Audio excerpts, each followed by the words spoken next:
Welcome back to my channel Akshi சமையல். நீங்கள் வீடியோவில் என்ன பார்க்க போகிறோன்னு பார்த்தீங்கன்னா ரொம்ப சத்தான பனங்கல்கண்டு பால் ரெசிபி தாங்க பார்க்க போகிறோம். வாங்க அது எப்படி செய்யலான்னு பார்க்கலாம். வீடியோக்குள்ளே போகிறதுக்கு முன்னாடி சப்ஸ்கிரைப் பண்ணாத ஃப்ரெண்ட்ஸ் எல்லாருமே சப்ஸ்கிரைப் பண்ணிக்கோங்க. வீடியோவை முழுமையாக பாருங்கள், ஸ்கிப் பண்ணாமல் பாருங்கள்.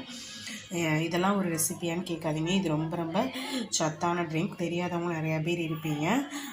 நான் என்னென்ன இன்க்ரீடியன்ட் போட்டு பண்ணுறேன்றதையும் உங்கள்கிட்ட காட்டியிருக்கேன்.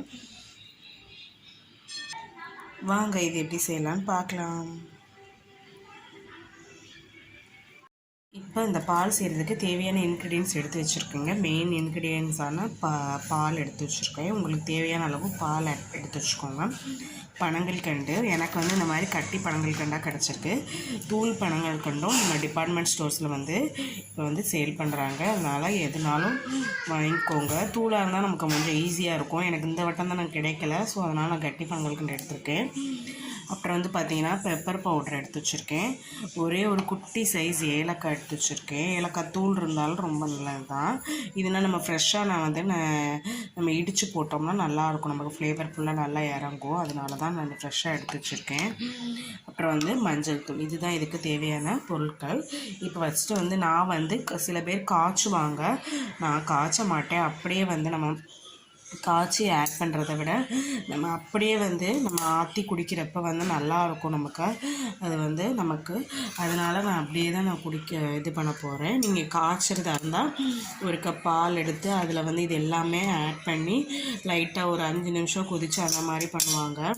நான் அப்படி பண்ண மாட்டேன். இது வந்து நல்லா காய்ச்சின பால் தான், சூடாக தான் இருக்குது. இப்போ இதிலேருந்து ஒரு கிளாஸ் பால் எடுத்துக்கலாம். இந்த சீசனுக்கு வந்து ரொம்ப இந்த பால்லாம் நம்ம வந்து வாரத்துக்கு 2 டைம்ஸ் இந்த மாதிரியாவது நம்ம எடுத்துக்கிடணும். ரொம்ப வந்து சத்தான பாலும் கூட. இப்போ இதில் வந்து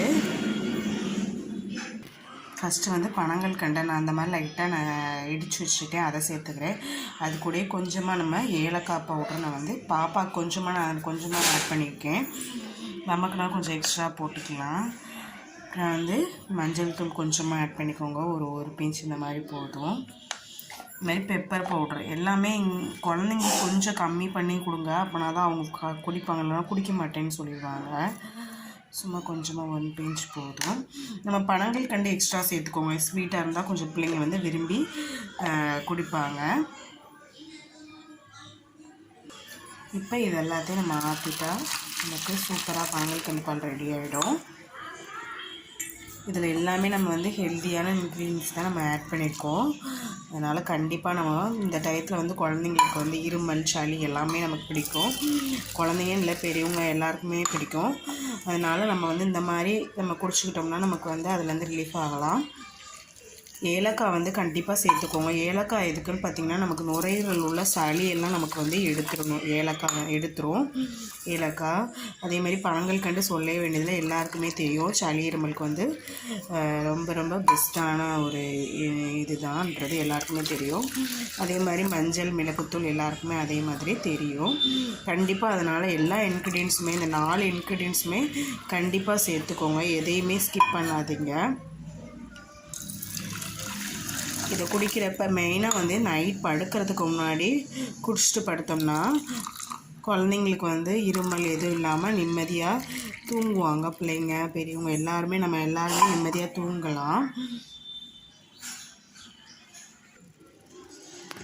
இப்போ சூப்பராக பனங்கல்கண்டு பால் நமக்கு ரெடி ஆகிடுச்சு. கண்டிப்பாக நீங்களும் இதே மாதிரி ட்ரை பண்ணி பாருங்கள். ட்ரை பண்ணிவிட்டு எப்படி இருக்குன்னு சொல்லுங்கள். இந்த வீடியோ உங்களுக்கு பிடிச்சிருந்துச்சுன்னா உங்கள் ஃப்ரெண்ட்ஸோடையும் ஃபேமிலியோடையும் ஷேர் பண்ண மறந்துடாதீங்க. இது வந்து இந்த டயத்தில் காஃப் கோல்டு டயத்தில் மட்டும்தான் எடுக்கணுமான்னு இல்லை.